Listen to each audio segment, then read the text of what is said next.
Santíssimo nome, Senhor, pois o Senhor é digno de toda honra, glória, louvor, exaltação. Temos visto, Senhor, vivido, experimentado a Tua benignidade, Senhor, nas nossas vidas, nos presenteando, Senhor, com a Tua maravilhosa companhia, e mesmo quando sentimos passar vales sombrios, sabemos que não precisamos temer, pois o Senhor está conosco. Obrigado, Senhor, por tamanha graça. Ajuda-nos na noite de hoje a usufruirmos, Senhor, dessa dádiva preciosa que é o culto público, esse momento tão maravilhoso nas nossas vidas aqui na terra, onde nos reunimos com esse propósito bendito de aprender de Ti, a vivermos de uma forma que Te agrade, Senhor. Abençoa, Senhor, a vida dos irmãos daqui de Costa de Farias, em especial com o Palmon e a irmã Rita, com tanto amor e dedicação, nos recebem a cada semana, Senhor, com os corações abertos e um espírito diligente, Senhor, e pronto. Ajuda também, Senhor, aqueles que se achegam aqui, a de fato sermos impactados e transformados com aquilo que ouvimos, Senhor. Que haja evidências da nossa transformação diária, Senhor. Livra-nos de tudo aquilo que tem nos afastado de Ti, Senhor, para que venhamos viver uma vida que Te louve e que redunde para nós intensa alegria no Senhor.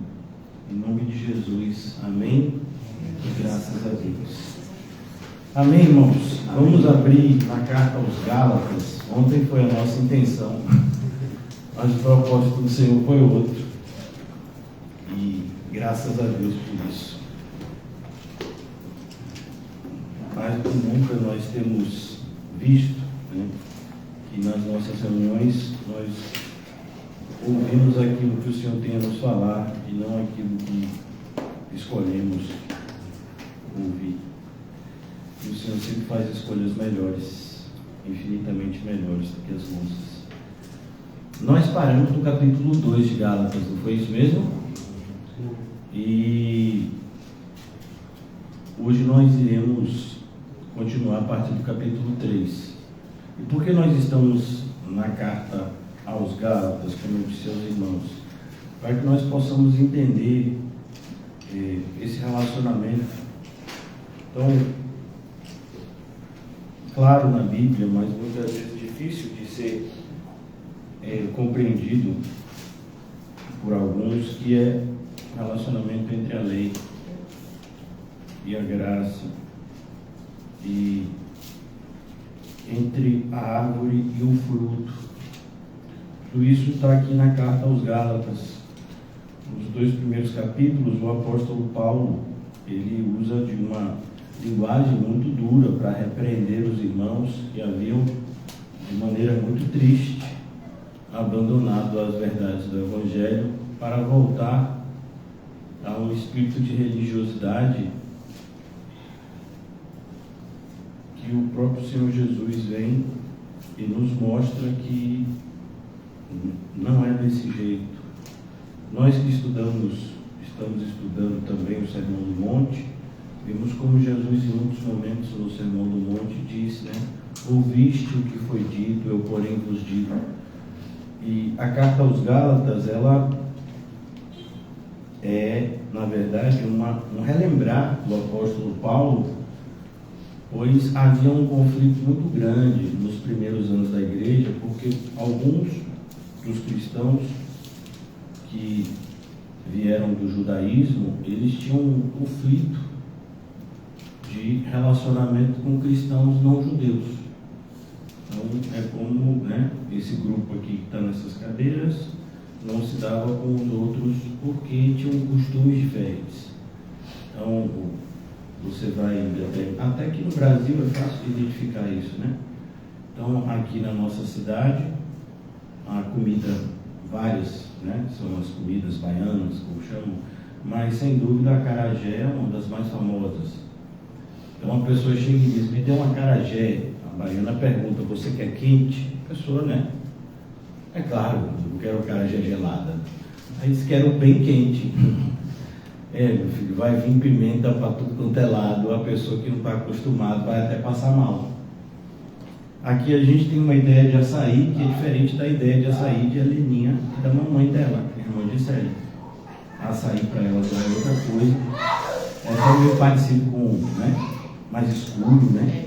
Bem forte, né? Da gente aqui já é diferente. Então você vê, a gente está num país, né? Mas costumes totalmente diferentes dependendo da região que a gente venha. E até no estado que a gente está, a Bahia, você vai ver, tem região do nosso estado que tem determinado costume de alimento e outras diferentes. Então, mas naquela época, o que é que acontece? A alimentação também fazia parte da religião. Então, por exemplo, o judeu não comia carne de porco. Entendia que o porco era um animal impuro. Não só carne de porco. O porco era um animal assim mais, mas existiam outros animais também que eles não podiam incluir no seu cardápio. Tinha a guarda do sábado e a questão da circuncisão. E tudo isso, você se relacionar com pessoas que não praticavam isso e que estavam debaixo da mesma salvação que você, trouxe, né, para muitos uma espécie de insatisfação, né? Então vem cá, quer dizer que eu tenho que circuncidar meu filho, mas esse povo aí não é circuncidado e é cristão igual a mim, e eu aqui não como carne de determinado animal, esse povo come qualquer coisa, isso está dizendo que eles são espirituais igual a mim. E hoje a gente vê algo parecido, né? Tem pessoas que medem espiritualidade, né, por diversos termômetros. Por exemplo, é espiritual quem sobe no monte, é espiritual quem, né, jejua 5, 6 vezes por semana e coisas semelhantes. Mas o que o Senhor Jesus nos ensina, e principalmente, né, todo o Novo Testamento, as cartas de Paulo principalmente, nos ensinam que a espiritualidade, ela é vista no nosso viver diário. Então, como é que eu vou identificar um cristão que é espiritual? Eu vou observar como ele trata o semelhante.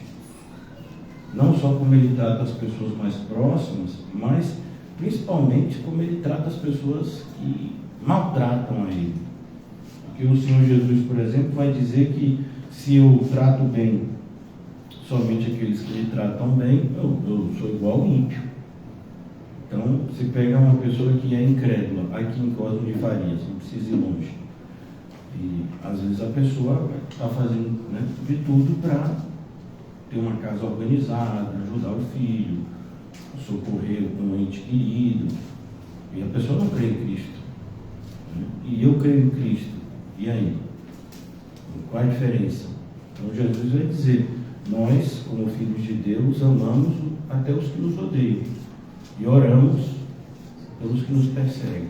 Isso nos faz, né, ser filhos de Deus, identificar a nós como filhos de Deus. Então o apóstolo Paulo, ele quer mostrar isso para essas pessoas.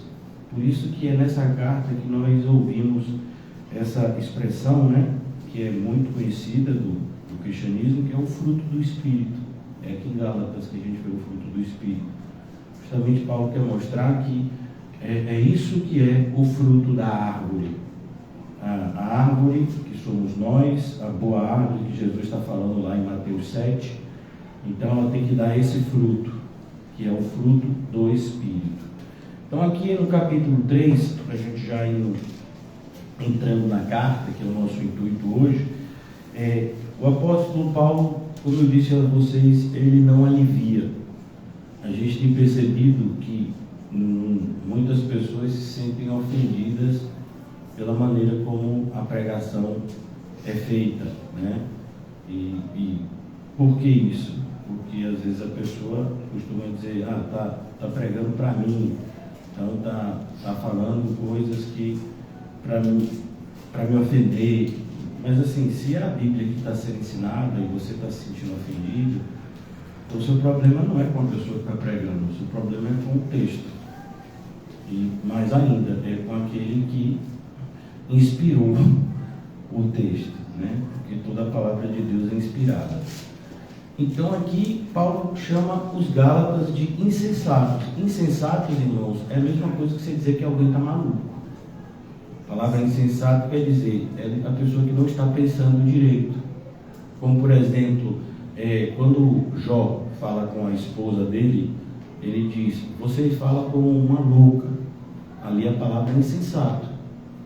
Então quando Jesus vai dizer, lá naquela parábola do rico, né, que destruiu o celeiro, construiu celeiros maiores ainda, ele diz, louco, ainda hoje pedirei a tua alma e tudo que você preparou, para quem será? A palavra ali é insensato. Então insensato e louco é a ideia de uma pessoa que não está raciocinando direito.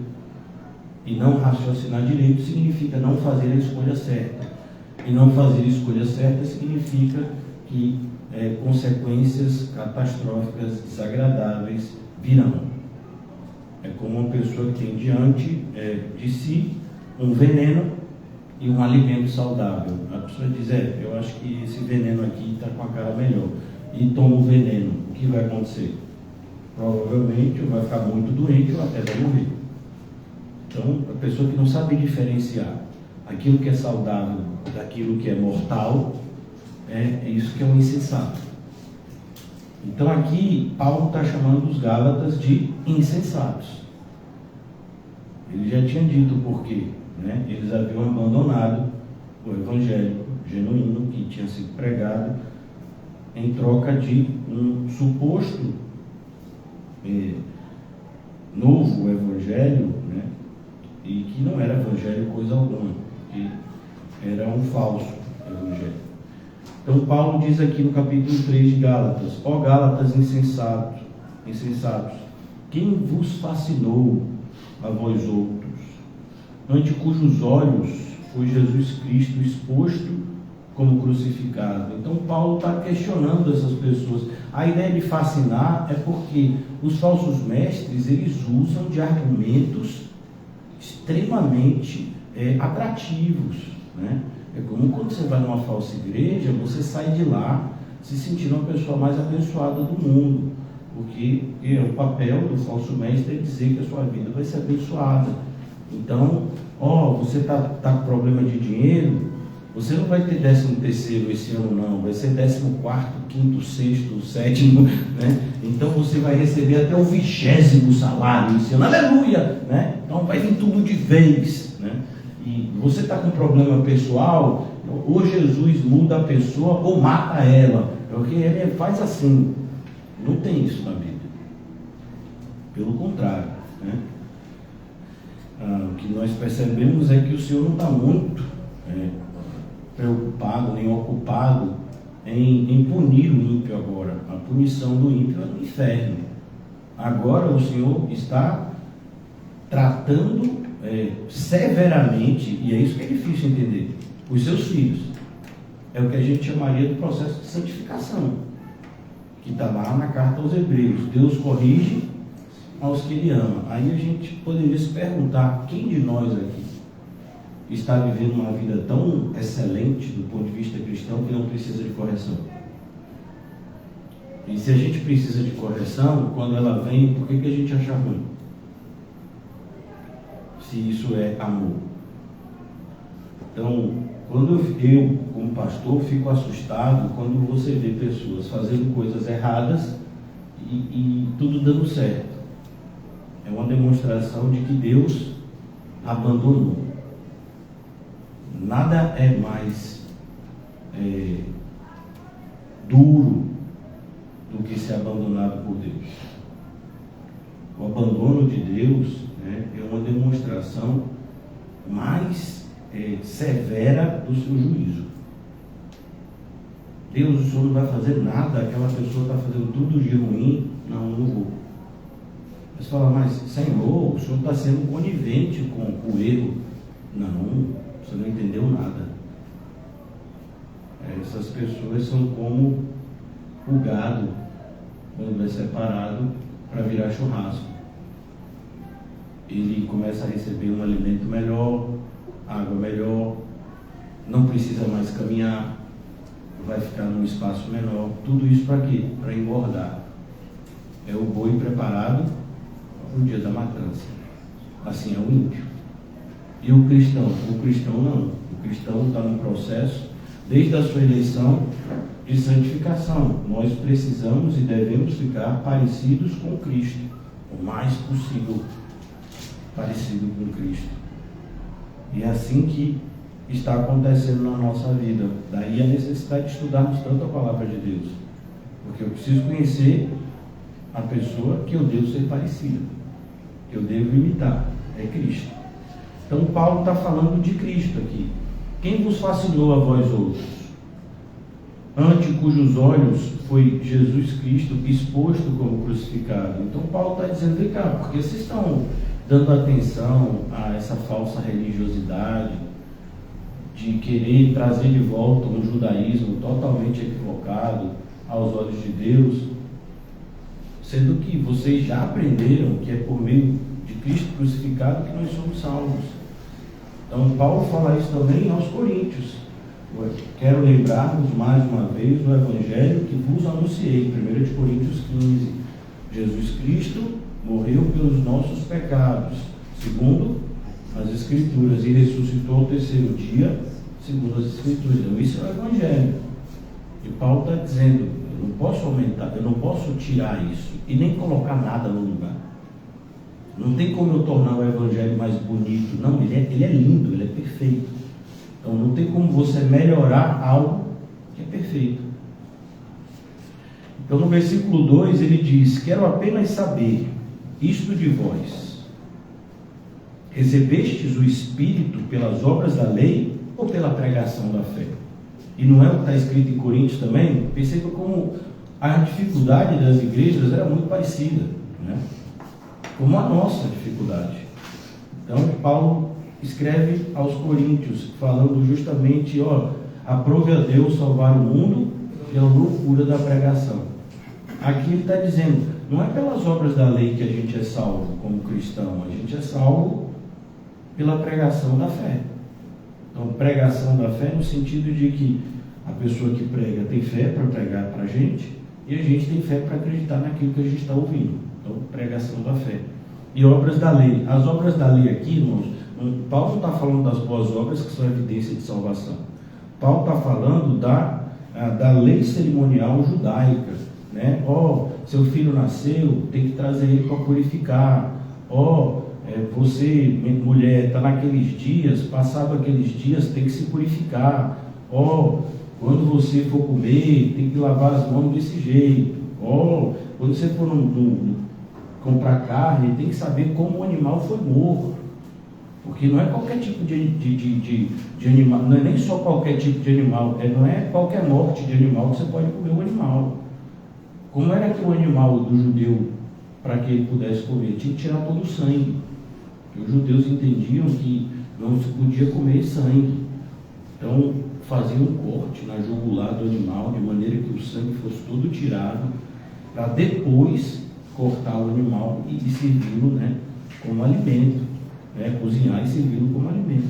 Então tinha todas essas regras que o judeu obedecia e que não eram mais necessárias, uma vez que essas leis cerimoniais elas tinham o único propósito de apontar para Cristo, que esse sim é o Cordeiro de Deus que tira o pecado do mundo. Então aqui o apóstolo Paulo está falando justamente disso. Foi por meio da pregação que a gente teve acesso a esse conhecimento de que é Cristo Jesus e a sua obra de expiação que nos perdoa dos nossos pecados para com Deus. Então, que nos reconcilia com o Pai, né? Melhor dizendo. Então, agora aqui no versículo 3, sois assim insensatos. Olha como Paulo repete. Parece até ofensivo, né? Mas só é ofensivo para aquele que é orgulhoso. Quem é humilde não se sente ofendido quando é repreendido. Vejamos, por exemplo, a fé que Jesus elogia Uma mulher cirofenícia, ela não é nem do povo da promessa, mas ela tinha muita vontade de que sua filha fosse curada. E ela pede: Senhor, eu sei que o Senhor pode curar, o Senhor é o Messias, o Senhor pode fazer qualquer coisa. Então Jesus diz: mas vem cá, é lícito tirar o pão dos filhos e dar para os cachorrinhos? Ela disse: Senhor, eu sei, o Senhor está certo, mas os cachorrinhos comem das migalhas que caem, da mesa dos filhos. Jesus diz: olha, que fé. Por quê? Porque toda fé que é fé provém de um coração humilde. Ninguém pode acreditar no Evangelho se não for humilde. Por isso que tem gente que acha que é simples demais. Pessoas chegam na igreja e perguntam: pastor, o que eu preciso fazer assim para ser um crente? Aí eu normalmente digo: você vem aos cultos, você vai estudar muito, você vai estudar a Bíblia, você vai orar, ter o seu relacionamento com Deus Pai, Filho, Espírito Santo, por meio da oração. E a pessoa diz assim: o que mais? Não, é isso. E fazendo isso, você vai ser agora ensinado a cada dia a fazer, a viver de uma maneira que Cristo se agrade e que evidencie que você é salvo. Não, pastor, mas eu queria assim, sabe, um segundo grau, assim, eu quero algo mais difícil, porque só frequentar os cultos e ler a Bíblia e orar, para mim está fácil. Meu filho, então você não entendeu, porque para frequentar os cultos, você começa frequentando, no segundo mês, e precisa assim todo culto, né? Oração tem que orar sempre, tem que ser aquele espírito assim quebrantado, né? Ler a Bíblia, e tem que ler a Bíblia o tempo todo, e é cada coisa assim, né? Pois é isso que a gente faz, e faz de maneira sistemática, progressiva, e acima de tudo, de forma fiel. E é por isso que as pessoas não aceitam muito, porque isso para muitos parece ser simples demais. Não, a minha fé é diferente, a minha fé, eu subo no monte, eu vejo mistérios. Não, a fé cristã é simples. Não é simples viver, mas é simples. Então as pessoas tinham problema com isso naquela época, imagine hoje. A gente tem toda a pirotecnia, então fumaça, jogo de luzes, né? Então Paulo diz: sois assim insensatos, que tendo começado no Espírito, estejais agora vos aperfeiçoando na carne. Perceba, Paulo não está dizendo que isso é possível não. Paulo está dizendo que eles estão tendo uma visão errada do Evangelho. Ele diz: olha, se você começou no Espírito, por que você quer voltar para a carne? Não, se a gente é espiritual, a gente tem que viver de forma espiritual. É como eu vejo pessoas que falam tanto de espiritualidade, mas na hora de falar de dinheiro, meu filho, faz os economistas ficarem assim, né, orgulhosos, porque a pessoa entende de ganhar dinheiro e sabe que o tributo que vai pagar, o que não vai pagar, como vai ser, tudo no papel, sabe? Mas não é espiritual. E na espiritualidade não diz que é melhor dar do que receber? Não, mas aí sabe como é, tem que saber separar as coisas. Então é assim, quem vai para o céu é a parte sua que é crente, a parte sua que não é crente vai para o inferno. Pode isso? Pode uma parte nossa ir para o céu e outra ir para o inferno? Vai que, né? Claro que não, irmãos. Mas o que a gente vê de gente, né, querendo dividir. Não, eu sou crente até aqui, mas tirando aqui já a gente tem que saber dividir a vida, não pode ser assim, né? Eu não entendo muito isso, porque a Bíblia não ensina assim. Então, é bom que a gente pense de acordo com a Bíblia, para a nossa própria segurança. Sois assim insensatos, que tendo começado no Espírito, estejais agora vos aperfeiçoando na carne. Olhem, aperfeiçoando na carne. Como assim? Você acha que é na carne que você vai conseguir algum tipo de aperfeiçoamento? O próprio Jesus disse: o Espírito, na verdade, está pronto, mas a carne é fraca. No sentido de que a carne não se aperfeiçoa. Tudo que a gente achar que melhorou do ponto de vista carnal, na verdade é só auto-engano, hipocrisia, né? E a gente vê muito isso. Pessoas que de repente fazem uso de droga, vão para um centro de recuperação cristão, param de usar droga, casa, tem filho, faz uma casa, começa a frequentar uma igreja evangélica, mas não mudou nada, só parou de usar droga.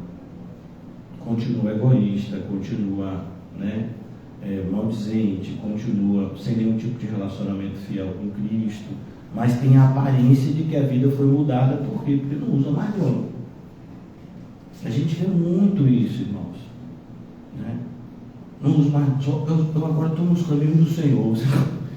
Você olha para a vida da pessoa e diz: eu não sei que Senhor é esse.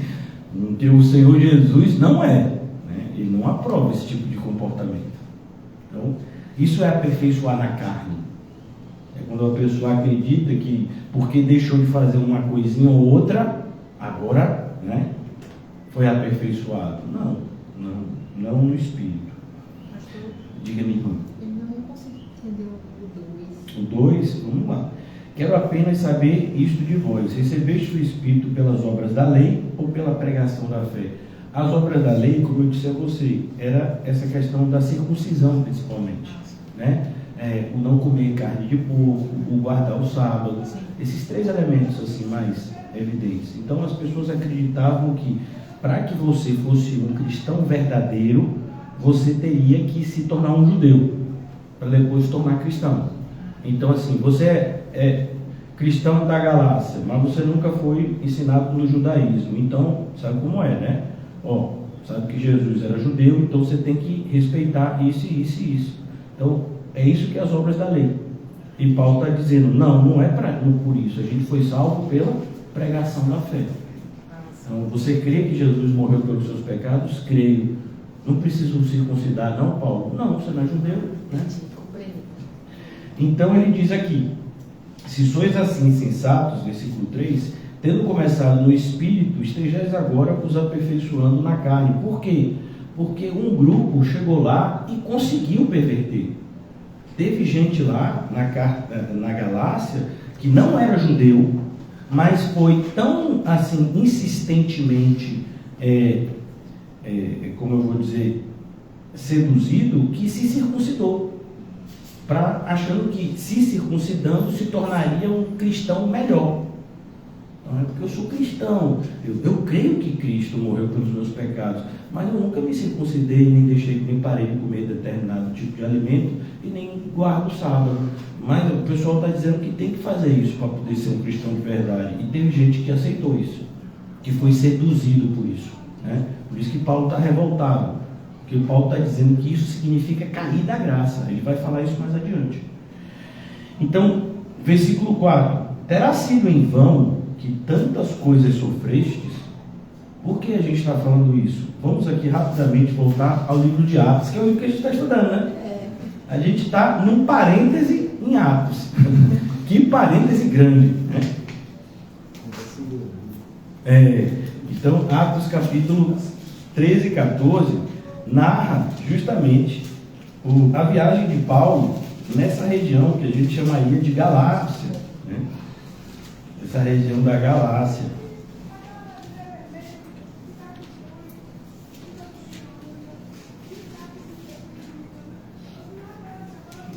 O apóstolo Paulo diz aqui, né? Eu vou fazer a leitura a partir do capítulo 14 para facilitar mais. O apóstolo Paulo chega em Cônio, depois ele vai para Listra. Paulo então é apedrejado. No capítulo 15 a gente vê a controvérsia sobre se os gentios precisavam ser circuncidados ou não. E aqui o pessoal diz: não precisa, né? Porque se é gentil, é gentil. Então, essa região que agora o apóstolo Paulo ele escreve essa carta, porque era preciso que esses irmãos entendessem que não deviam mais serem judaizados, por assim dizer, né? Perdão, Paulo chega nessa região no capítulo 17, que é né? Quando ele está lá para os lados da Grécia. Então Paulo chega a Tessalônica, depois ele chega na Bereia, Paulo prega em Atenas, e tudo isso é essa região de lá da Grécia. E Paulo, ele prega para essas pessoas, e aqui vou pegar só como exemplo o início do capítulo 17. Tendo passado por Anfípolis e Apolônio, chegaram a Tessalônica, onde havia uma sinagoga de judeus. Paulo, segundo seu costume, foi procurá-los. Por 3 sábados, arrazoou com eles acerca das Escrituras, expondo e demonstrando ter sido necessário que o Cristo padecesse e ressurgisse dentre os mortos. Então essa é a pregação da fé. É isso que é o Evangelho, né? E este, dizia ele, é o Cristo Jesus, que eu vos anuncio.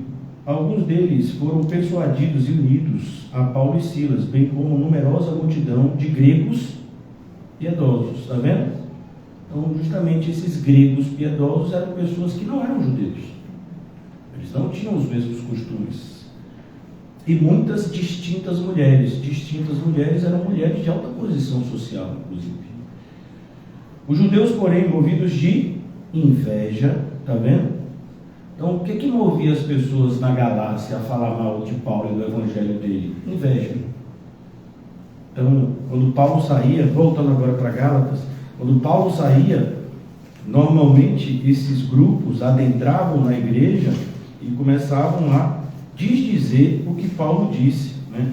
Muito parecido com a realidade que às vezes a gente passa na nossa pequena e humilde congregação, né? A gente já passou por alguns períodos onde algumas pessoas se esforçaram bastante para de todas as formas tentar demonstrar que aquilo que é ensinado para vocês do púlpito não é a verdade das Escrituras. É um problema grande, né? Porque como a gente faz a pregação expositiva, fica mais difícil, né, a pessoa se levantar contra, porque a gente não está acrescentando nem tirando nada, pelo contrário, há um cuidado muito grande da nossa parte de ficarmos estritamente naquilo que nos é ensinado, e feliz com isso, inclusive, né, sem até preocupação de ser repetitivo. Mas ainda assim se levantam esses grupos de pessoas que veem brechas em alguns momentos para falarem contra aquilo que está sendo pregado. Diga-me. Arrazoar é o que? Arrazoar significa tentar convencer. Então vamos arrazoar, então vamos conversar aqui para ver se de repente é isso mesmo, né? Então vamos lá. Arrazoar seria, né, trazer razão. Então aqui ele diz, versículo 4: terá sido em vão que sofrestes tantas coisas? Porque de fato, irmãos, quando a gente abraça a fé cristã, principalmente naquele contexto do primeiro século, a pessoa acabava sendo discriminada. Por quê? Porque a maioria das pessoas eram politeístas. Então elas viviam, tanto que a gente vai ver lá, tinha a deusa Diana dos Efésios. Então, muito parecido com o contexto que a gente tem aqui, só que o contexto daqui é o católico. Então tem o Senhor do Bom Fim, que supostamente é o próprio Jesus, né? Bom fim significa bom fim mesmo, né? Um fim bom. A gente acaba transformando bom fim em uma espécie de um nome, né, próprio. Não, bom fim significa aquele que nos providencia um fim bom, né? E tanto que se você for ver o Senhor do Bom Fim, seria em tese o próprio Jesus, né? Então você vê o santuário de Aparecida, né, que as pessoas se dirigem para lá, santuário da Dulce dos Pobres, que as pessoas se dirigem para cá, né, que é a primeira santa brasileira, né, supostamente. Então naquela época era algo parecido, só que pior porque era um contexto grego, né? Então você tinha o deus do mar, você tinha o deus do céu, que era Zeus, o maior de todos os deuses. Você tinha Hades, que era o rei, que era o pessoal de lá de baixo, né? Você tinha Poseidon, o deus dos mares. Então tinha esse entendimento de se adorar. Como você dizia, não, eu sou de Jesus. Inclusive esses deuses eu não creio em nenhum deles. Então isso colocava você numa situação perigosa em determinados momentos. Por quê? Porque você era perseguido pelos judeus, que viam Jesus como um falso Messias, e você era perseguido pelos não-judeus, porque viam você como uma pessoa que não respeitava a divindade deles. Então, você se declarar cristão naquela época era algo assim muito, que exigia muita coragem, né, de alguém, porque ia trazer, sem dúvida, prejuízo. Né? Prejuízo e perigo. Né? Você poderia, inclusive, ser expulso de casa, abandonado e coisas que a gente já viu acontecer. Terá sido em vão que tantas coisas sofrestes, se na verdade foram em vão.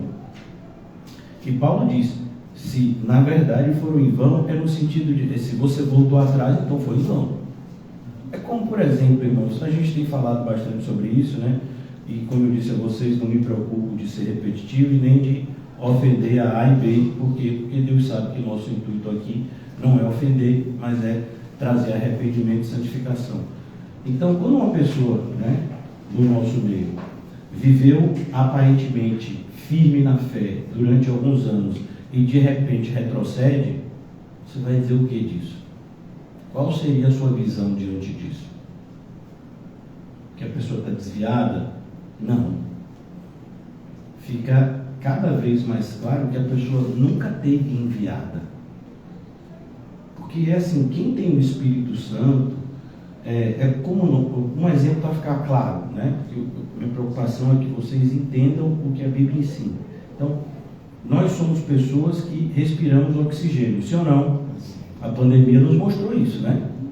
Então, se a gente até falou de gripe, o problema da gripe é quando atinge o pulmão, né? Então, você e eu precisamos de oxigênio, ar. E se a gente for para praia, ou para o rio, ou para a piscina e mergulhar, a gente consegue ficar até um tempo submerso, dependendo da quantidade que você consegue de conter oxigênio no pulmão, né? Você pode, tem gente que fica 1 minuto debaixo d'água, 2, né? Tem gente que não consegue ficar 10 segundos, mas ainda esses que, né, tem um pulmão enorme, não, eu consigo ficar 13 minutos embaixo d'água. Meu filho, você pode ficar até 5, mas 1 hora você vai ter que subir para respirar. Por quê? Porque nós não respiramos embaixo d'água. Então, o que você está dizendo, pastor? Isso mesmo que você está entendendo. Uma pessoa que diz que está desviado, e tem 1 mês, e tem 2 meses, e tem 3 meses que está desviado, já morreu afogado. Pelo amor de Deus. Né? Então, a gente consegue até ficar um tempinho assim, meio sem, né, atordoado, passar por determinadas situações, né? Mas, de fato, se afastar do Evangelho, como muitos se afastam, e começam a viver uma vida adotando princípios contrários ao do Evangelho, não há o que se falar de salvação na vida dessas pessoas. Eu sei que para alguns isso é doloroso, para mim também é. Mas eu não posso mentir. É como você vê uma pessoa, estava no hospital e o parente morreu. Aí chega um evangélico e diz, não, creia que Deus vai ressuscitá-lo. Eu não sei. Provavelmente não vai, não. Morreu, meu filho. Mas, né, tem quem acredite. Né? E aí depois se frustra. Mas não voltou. Ele não prometeu. Não, mas fulano me prometeu. Então cobre de fulano. Não cobre de Deus. Né? Então aqui a gente percebe que tem pessoas que passaram um tempo na nossa congregação em vão. Pareciam ser crentes, chegaram a fazer algumas coisas, falar algumas coisas, externalizar uma aparente mudança, mas sim, e aí? Parou? Por quê? Por que parou se é algo tão bom ser crente? Por que parou se a gente está indo para o céu e é por aqui que a gente chega lá? Por que se voltou para o mundo se não devemos amar o mundo e nem nada que nele existe? Porque quem ama o mundo, o amor do Pai não está nele. Então é o que Paulo está dizendo, é isso. Cuidado, porque não é só começar, é concluir a jornada. Por isso ele chama de insensato. Então você não está fazendo os cálculos direito. Versículo 5. Aquele, pois, que vos concede o Espírito e que opera milagres entre vós, porventura, o faz pelas obras da lei ou pela pregação da fé? Então, Jesus faz as coisas porque a gente merece ou pela graça? É o que Paulo está dizendo. A pregação da fé, irmãos, é o que nos torna compreensível e que nos traz conhecimento à graça salvífica, que é esse favor que a gente não merece. Então, quanto mais a gente tem a pregação da fé, mais há uma consciência de que nós todos merecíamos o inferno. Então, a gente tem uma dimensão do que de fato Cristo levou na cruz, os nossos pecados. Tem gente que fala, Cristo levou na cruz os meus pecados, e é como se dissesse assim, Cristo me deu um sorvete. Então você não entendeu. Não, Cristo pagou uma conta que eu tinha no bar. Não, meu filho, você não entendeu o que é morrer pelos nossos pecados. Então, aqui ele vai dizer, cuidado, porque não é assim que funciona. E olha a insistência de Paulo falando da pregação da fé. Onde é que a gente ouve a pregação da fé, irmãos? Na igreja, né? Mas a gente chegou a uma época que diz que vir para a igreja não é importante, não é? Diz que esse tipo de reunião da gente aqui não tem nem utilidade, né? Para quê? Como assim? Né? Então, olha como Satanás nem esconde. Mas as pessoas que estão muitas vezes desorientadas, né, ou não estão atentas, são facilmente enganadas. Então, voltando agora ao texto, versículo 6 agora, o apóstolo Paulo vai se voltar para a experiência que todo judeu deveria saber, que é a experiência de quem? De Abraão. Abraão, muitas vezes chamado de o pai da fé, né? É o caso de Abraão, que creu em Deus. O que Abraão fez? Ele creu em Deus. Isso lhe foi imputado para a justiça. Aí tem gente que está vendo, Abraão creu. Ele não fez nada. Não fez? Só para começar, Abraão teve que abandonar tudo. Só para começar. Disse assim, sai da tua casa, sai do meio da tua parentela, pega os teus panos aí, pega a sua mulher, estrada, e vou para onde? Não te interessa, eu vou te dizendo. Então, como assim Abraão não fez nada? Então, é o que às vezes a gente ouve hoje, a pessoa diz, não, eu tenho fé. Sim, cadê? Onde é que está? Porque a fé de Abraão foi desde o começo. Vai ser provada efetivamente só lá com Isaac. Pois é, mas era todo dia um pouquinho de fé que precisava, né? Até chegar em Isaac. A gente podia usar o exemplo também de Davi, quando ele vai enfrentar Golias, ele diz, mas eu já matei um urso e um leão. Então, Deus já me ensinou como eu devo proceder nesse tipo de ambiente, onde vem um inimigo aparentemente mais poderoso, mas se eu confiar no Senhor, Ele me dará vitória, né? E assim foi que Davi lutou contra Golias e disse, eu vou contra você, não é com armas humanas, mas em nome do Senhor dos Exércitos. Então, aqui ele diz, é o caso de Abraão, que creu em Deus e isso lhe foi imputado. Imputado significa colocar na conta. Isso lhe foi imputado na justiça, para a justiça. Versículo 7, sabei, pois, que os da fé é que são os filhos de Abraão. Olha, gente, então quer dizer que a gente é filho de Abraão? Meu filho, todo mundo aqui. Ora, tendo a Escritura previsto que Deus justificaria pela fé os gentios, pré-anunciou. O que significa pré-anunciar? Anunciar de antemão. Eu não sei se você já viu, né? Tem muito isso nessa questão de cinema, né? Pré-estreia. O que é pré-estreia? É uma estreia antes, né? Mas é para um grupo seleto, viu? Não é qualquer um que vai para uma pré-estreia. Então, pré-anunciou o Evangelho a Abraão. Em ti serão abençoados todos os povos.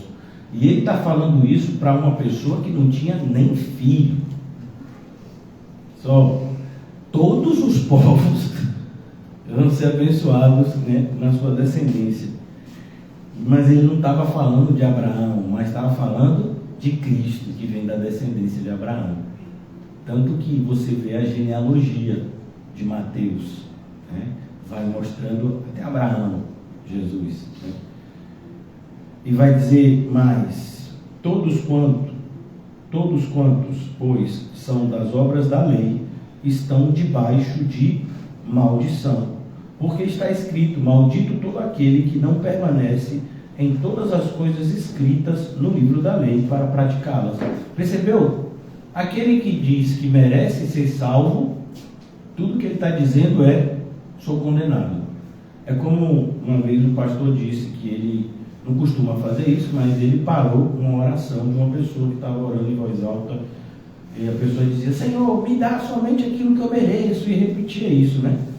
E aí o pastor disse: meu filho, em nome de Jesus, pare de se amaldiçoar. Mas como assim? Eu sou crente de verdade, eu mereço o melhor dessa terra. Meu filho, você não merece nada, você não merece um inferno, eu, você, todo mundo. Então, se a gente receber o que a gente merece, hoje, por exemplo, Senhor, me dá o que eu mereço. Abre-se o chão e eu desço. Então, é tudo graça, irmãos. Favor imerecido, do começo ao fim. Mas o que é que a gente não pode deixar de falar também é que a graça traz consigo evidências, né? Então, é como, por exemplo, como eu sei que uma pessoa está viva, tem as evidências, está respirando, coração batendo, temperatura do corpo, né? Tudo isso vai sendo observado. Então aqui ele diz: olha, é assim, se você diz que vai viver pelas obras da lei, saiba que você está debaixo de maldição. Por isso que é tão perigoso o movimento pentecostal dos nossos dias. Porque o movimento dos pentecostais do nosso dia e o neopentecostal, eles são muitos, você pode observar que eles usam muito dos elementos judaicos, né? A Arca da Aliança, a estrela de Davi, né?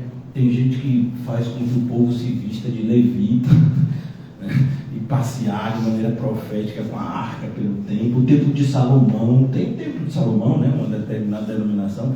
Então tudo isso é você dizer: pois é, eu sou maldito mesmo e estou satisfeito com essa minha situação.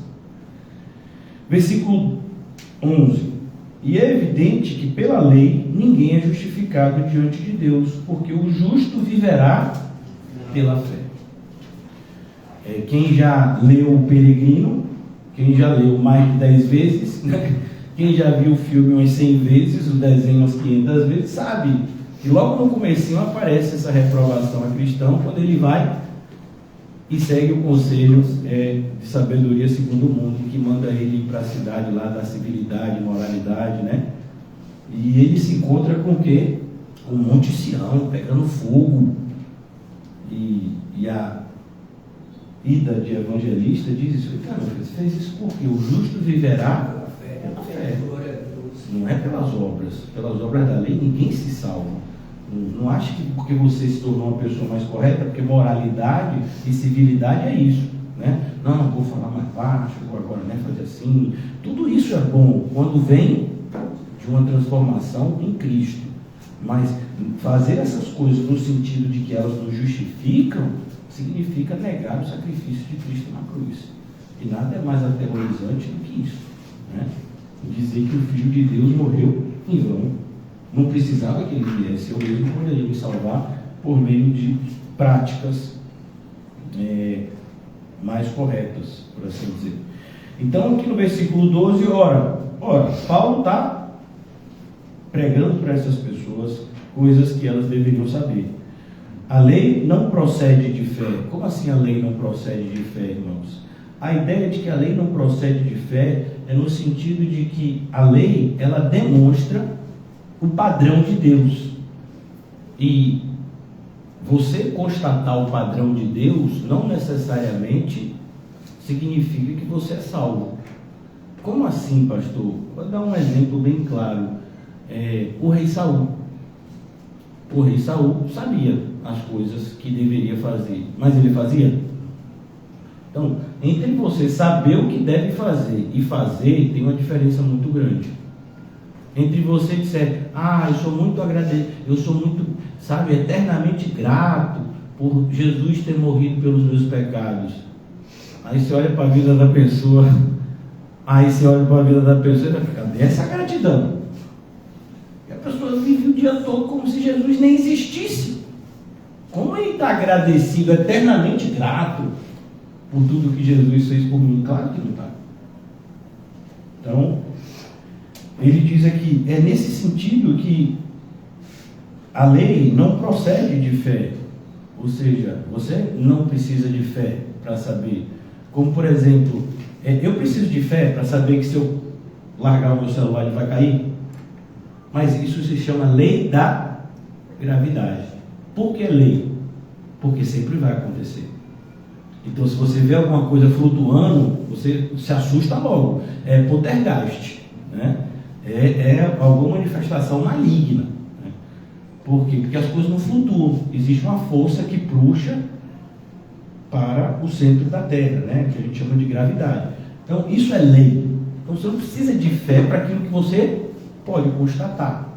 Então, o Senhor enviou as suas leis e você, né, precisa de fé para saber disso.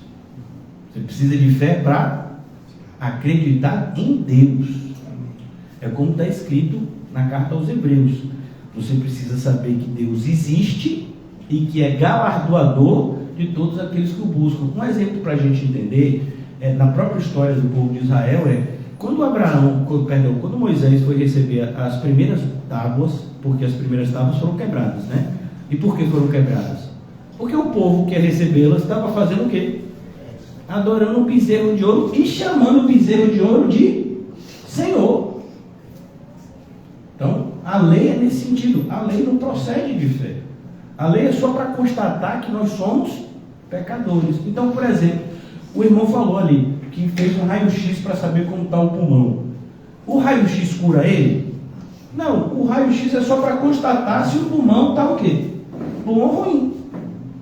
Então, a lei é esse processo, né? É esse espelho para a gente enxergar o quão mal nós somos. Porque antes a gente não tinha um referencial. Antes a gente não entendia direito as coisas. Até que o Senhor revelou-se pela lei e nos mostrou que nós estamos bem distantes do padrão que Ele estabeleceu para nós no princípio. Por isso que temos um livro chamado, né, Gênesis, no princípio. Então aqui diz, a lei não procede da fé, mas aquele que observar os seus preceitos, por eles viverá. Então a gente vai perceber que até hoje tem um monte de gente religiosa. Eu particularmente demorei muito tempo para tirar uma prática que eu aprendi quando era criança e até adulto, porque eu fui criado num catolicismo bem praticante mesmo, né? Estudei em colégio de freira, meu pai estudou em seminário, minha mãe sempre foi muito voltada às práticas católicas, então eu fiz primeiro Eucaristia, Crisma, então eu não conseguia passar por uma igreja católica e não me benzer. Benzer, para quem sabe, né, é fazer o sinal da cruz, né, que os católicos chamam de sinal da cruz. Então, a mesma coisa, eu não conseguia entrar no mar sem fazer o sinal da cruz, pegava na água e fazia o sinal da cruz. Ia jogar futebol, perna de pau, né, sou eu, mas pegava o gramado, sinal da cruz. Então, por que fazia isso? Porque era religiosidade. A gente não consegue se desvincular da religiosidade do dia para a noite, irmãos. Então, é muito difícil a gente se desvincular. Por exemplo, é pecado você orar sem ser de joelho? Não. Pode ser pecado você orar até de joelho. Pode ser pecado você orar de cabeça para baixo. Não sei. O problema é o que está no seu coração, não é a posição que você fica. Então, não. Você vê ali, o pessoal chega ali e começa a orar sentado. Não fica de joelho, absurdo. Por que tem que ser desse jeito? Eu já vi gente de joelho, meu filho, roncando. A pessoa dobrou o joelho para orar e você diz, caramba, está ali 30 minutos em oração profunda. Quando você encostou, você sabia que estava dormindo pelo ronco. Aí você dá uma encostada assim na pessoa, você se assusta. De joelho, né? Porque joelho dobrou ali a cabecinha, meu filho, aí foi, né? De joelho. Então, essa posição, a posição que deve orar, ou como é que deve fazer. Não, meu filho, toma cuidado para que a gente não esteja fazendo as coisas de forma religiosa. Nós não somos chamados para ser religiosos, somos chamados para ser espirituais. Então tem gente que diz assim, não, eu vou me esforçar, viu como? Para ir para a igreja pelo menos uma vez por mês. A pessoa que se programa para isso, eu pergunto, vai fazer o quê? Não, porque eu não posso viver longe da igreja. Mas você acredita que está próximo da igreja vindo uma vez por mês? Mas é melhor uma vez por mês do que nada. Quem está dizendo isso para você? Por que, pastor? Você pensa o contrário? Eu não penso nada, é a Bíblia que diz. É melhor você nem vir. Se você está vindo, e tem gente que vem uma vez por mês e acha que, ó, ok, não, eu estou lá. Congrega onde? Não sei se é. Eles falam, nunca vi essa pessoa lá. Aliás, vi uma vez por mês assim. Pois é, diz que congrega lá com vocês, com a gente.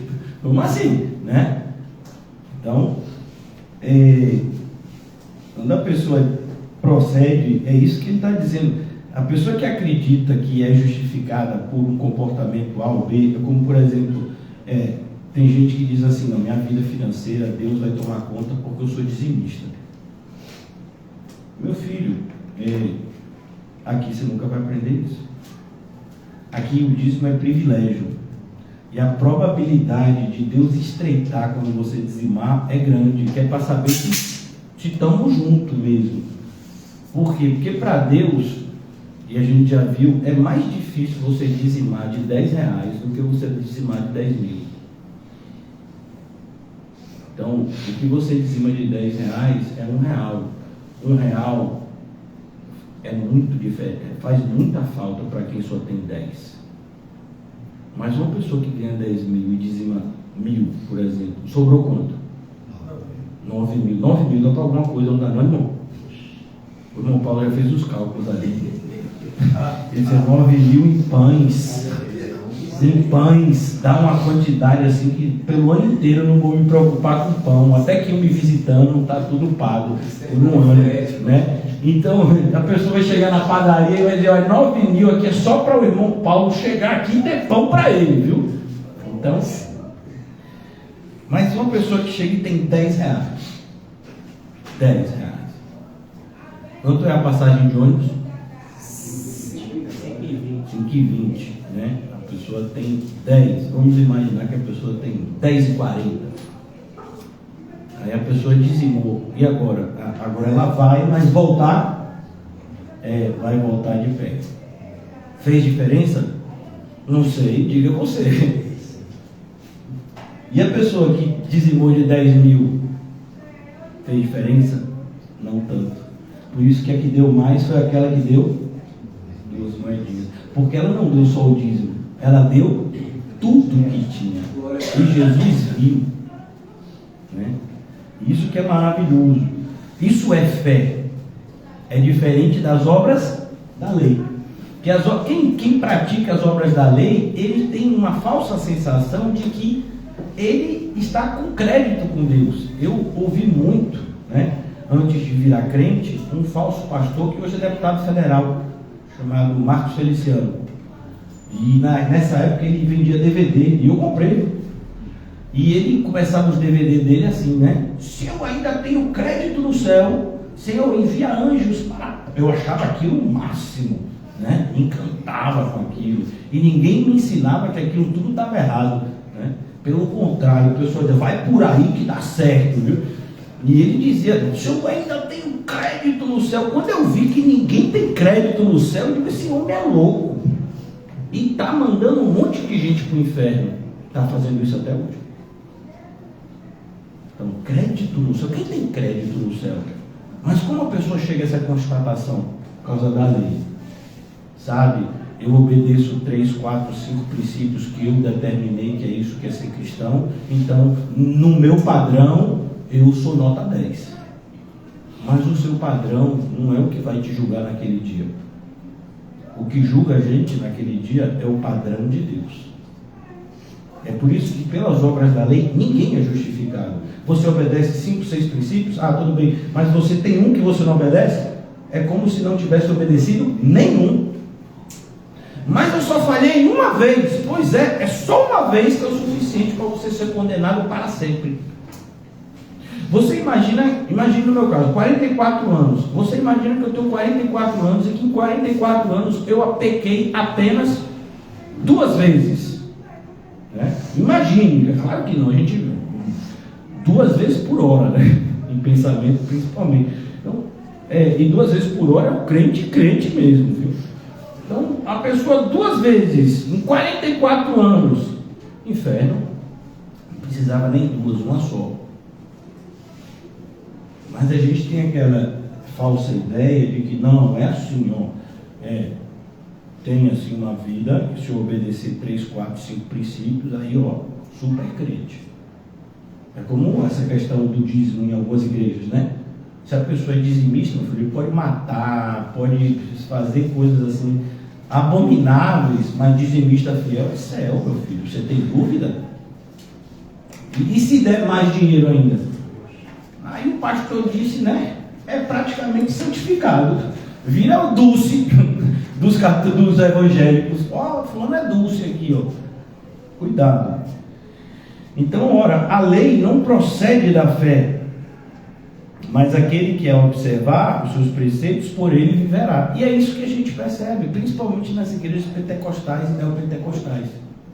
Como as pessoas são apegadas a determinados rituais. Como se aqueles rituais, como por exemplo, né, a gente já viu isso acontecer. Tem gente que acredita que só pode expulsar demônios se estiver em jejum. Eu digo, meu filho, cuidado, porque nem em jejum não vai de vez. Porque teve 7 homens que foram expulsar demônio que tomaram uma surra, né? Mas tem gente que acredita, não, hoje eu estou jejuando, pode vir chegando. Eu vou expulsar até, se for legião, chegou, eu estou aqui. No cuidado, viu? Porque ele vai dizer, né? Eu conheço a Paulo, conheço a Jesus que Paulo prega, mas e vocês quem são? Então viu algum barulho estranho em casa? Faz oração, pede direcionamento de Deus, né? Então, pastor, se tiver um demônio lá, você... Eu não. Eu volto a dormir. Mas, pastor, você consegue dormir sabendo que tem um demônio ao derredor? Meu filho, então eu não durmo nunca. Porque sempre vai ter um demônio ao derredor. Ele vive ao derredor. Né? É igual uma pessoa que diz, eu não durmo enquanto eu achar que tem barata. Eu tenho uma informação assim, não muito agradável para algumas pessoas, sempre vai ter barata. Né? As baratas fazem parte da vida na cidade, né? Por conta do lixo, por conta de uma série de fatores na cidade, e as baratas elas não vão deixar de existir. E barata é um bicho tão resistente que é o único animal que é capaz de resistir à bomba atômica. Rapaz, eu tive essa informação de rapaz, barata é retada. Diz que se chegar a bomba atômica, morre todo mundo e a barata surge do nada. E não matou não a radioatividade, diz que não. A radioatividade para ela está tranquila. Essa informação o Google te dá. Né? A barata resiste à bomba atômica. Então aí eu vou extinguir as baratas. Eu digo, meu filho, nem a bomba atômica vai extinguir as baratas. Então, sabe, olha a Deus e diz, Senhor, mantém elas distantes. É o máximo que você pode orar. Então aqui, continuando, versículo 13. Cristo nos resgatou da maldição da lei. Então o resgate foi de quê? A maldição da lei, irmãos. Mas não é, entenda, né? Daqui a pouco Paulo vai falar mais sobre isso. Não é que a lei é ruim, não, a lei é boa, ruim é a gente. Então, por exemplo, digamos que você tem um problema com a sua imagem. Tem muita gente assim. Eu particularmente, né? Eu tenho filhos. Eu sou suspeito, né? Eu acho meus filhos lindos. Eu sou assim. Eu sou um pai babão. Eu acho que perfeito, assim. Eles todos são lindos, né? Meu mais velho vai fazer aniversário essa semana. Eu achei eles lindos. Então, mas tem uma filhinha que é linda, né? Meu pai, se eu pudesse eu mudava meu nariz. Falei, filhinho, seu nariz é lindo, tão bonitinho, pequenininho, só uma bonequinha, meu papai. Não, mas eu acho que podia ser mais fininho aqui. Por quê? Por causa do padrão que o mundo institui. Né? Mas o que eu quero mostrar é que ela nunca saberia que o nariz dela é fininho ou menos fininho se não fosse o quê? O espelho. Porque a gente não sabe como a gente é.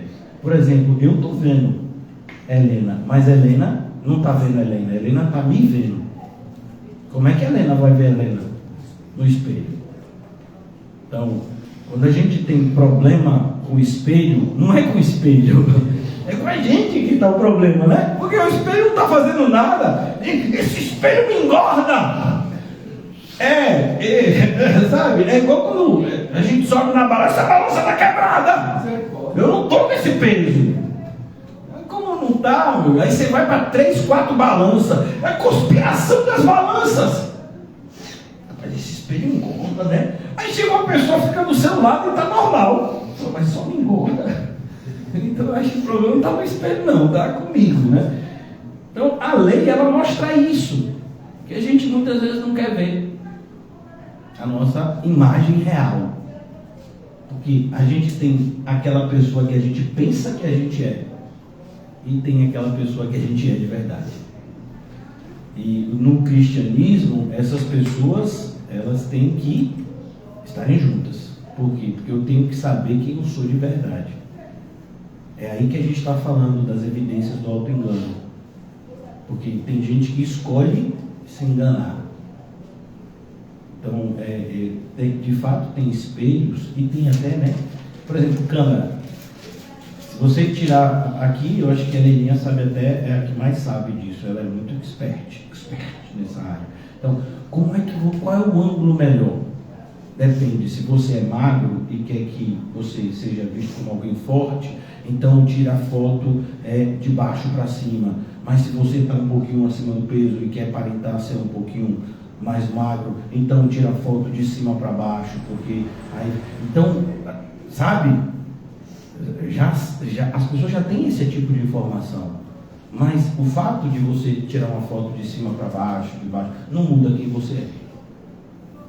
Né? Pode mudar a maneira como as pessoas vão te ver por meio da foto, mas não é quem é você de fato.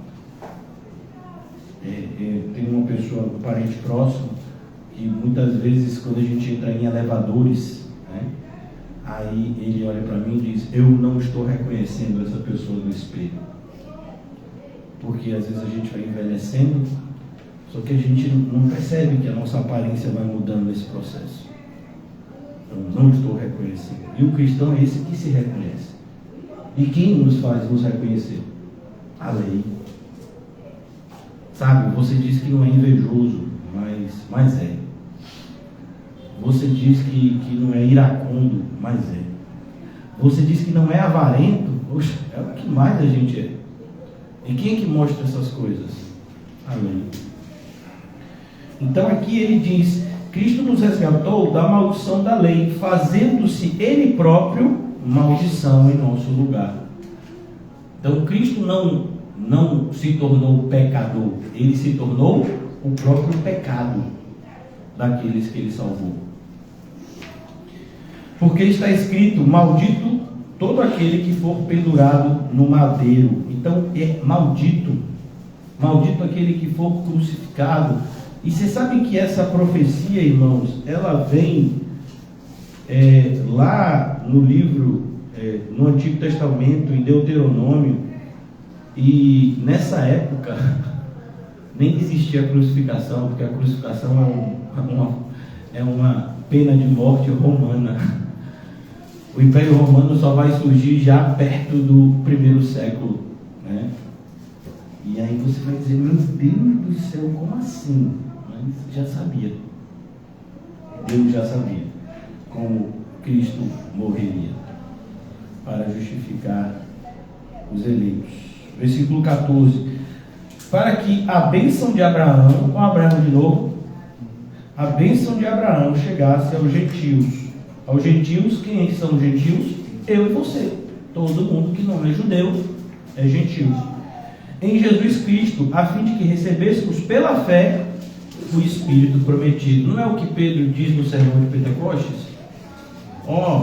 Se vocês crerem, vocês receberão o dom do Espírito Santo. Dom significa presente.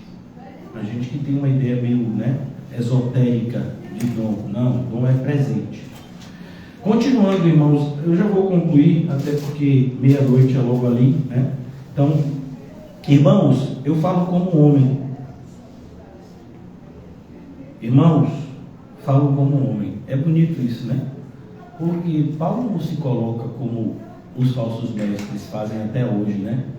Parece que quando você está conversando com algumas pessoas, a pessoa se apresenta no estado intermediário entre um Deus e um ser humano normal. Então, quem é você? Eu sou um semideus, é o que a mitologia diria, né? Então, por exemplo, Hércules. O que Hércules era na mitologia? Um semideus. Ele era filho de Zeus, né? Com uma mulher humana. Então, os semideuses eram chamados de heróis, faziam coisas fantásticas, né? Na mitologia. Tem gente que se apresenta mais ou menos assim na igreja, né? Eu sou meio que um semideus, faço coisas magníficas. Inclusive eu consigo andar com os ímpios sem me contaminar com a sua impiedade. Eu consigo andar em más companhias sem me corromper com elas. Eu consigo fazer tudo o que a Bíblia diz que seres humanos normais não conseguem fazer, mas eu consigo. Não consegue não. Mas quem tem boca fala o que vem do coração. Né? Então a Bíblia diz, para que, irmãos, falo como homem, ainda que uma aliança seja meramente humana, uma vez ratificada, ninguém a revoga ou lhe acrescenta alguma coisa. Olha, irmãos, isso é tão atual. Então, quando você firma um contrato de compra e venda, então você firmou um contrato de compra e venda. Pastor, eu não faço isso muito, não tenho dinheiro. Quem aqui foi no supermercado esses dias? Pois é, você fez um contrato de compra e venda, né? Você comprou um iogurte. Aí você consumiu o iogurte. Você chegou lá e diz, esse iogurte de morango estava com gosto de baunilha. Mas você tomou. E tomou tudo, porque eu só percebi que estava com gosto de baunilha no último gole. O iogurte tinha 1 litro. Sabe aquele iogurte de 1 litro? Eu fui tomando, no último gole eu percebi que tinha gosto de baunilha. Quero meu dinheiro de volta, meu senhor. Aí o senhor está querendo, né? Brincar, né? Então, o contrato de compra e venda é isso. Uma vez que você firma aquele contrato, não tem mais como você mudar os termos. Você muda os termos do contrato antes, né? Então é como se, eu vou comprar esse celular e esse celular vale 500. E eu quero que você me dê 5 vezes de 100. Aí você faz um contrato e dá o celular. Aí a pessoa te dá a primeira prestação. Na segunda a pessoa diz, agora não vai dar, eu vou na verdade dividir em 50 vezes. Tudo bem? Não pode tudo bem. Por quê? Porque você falou que ia fazer de uma forma. Se você queria dividir em mais vezes, você tinha que ter falado antes. Um exemplo mais claro disso é o quê? É o cartão de crédito. Aqui a gente tem um irmão que sabe como comprar em cartão de crédito. Qualquer dúvida pode conversar com ele. A gente chama ele carinhosamente de Dr. Paulo. Né? Ele entende de cartão de crédito. Então quando você chega lá no cartão e diz assim, olha, eu quero dividir isso em 10 vezes, não é assim? Pronto, ele vai dividir em 10 vezes, então 10 vezes de 100, mas ele vai ter que pagar 100, não é assim? Quando chegar a fatura. Se não pagar aquela fatura, dá para ele chegar, 10 vezes de 100 ficou pesado, não dá para ser 20 vezes de 50, não vai dar. Agora vai vir os juros.